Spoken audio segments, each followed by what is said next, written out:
Welcome to the GoalZero Toolbox Talk series. Today's Toolbox Talk: Floor Openings 2. You probably know or have heard that falls cause more injuries in the construction industry than any other type of accident. About 40% of the serious injuries in the building trades are due to falls from one level to another.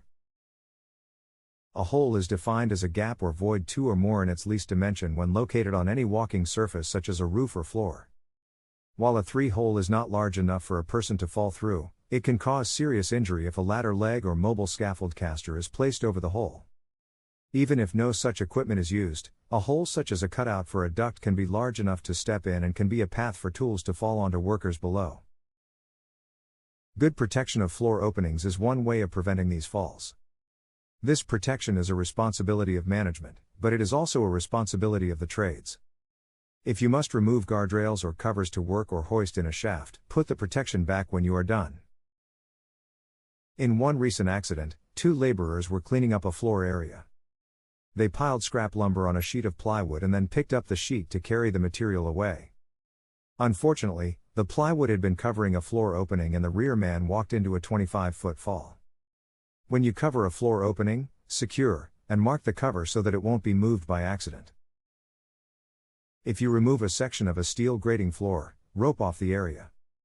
These openings are particularly hard to see when the floor below is also a steel grating floor. Covering an opening with a piece of plywood requires more than laying the material over the hole. The hole should be covered securely with a cover large enough and rigid enough to prevent failure. It must be marked with a danger warning. Every employee on the job should be warned about the hazard. Never leave an opening uncovered or unprotected.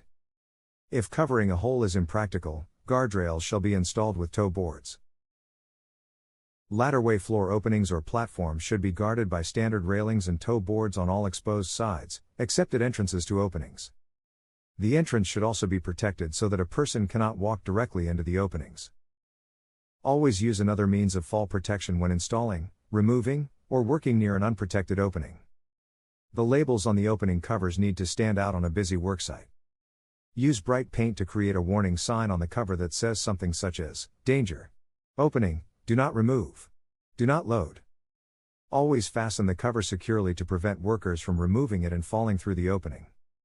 Where permanent covers or hatches are installed, they should be kept always closed except when they are being used for access.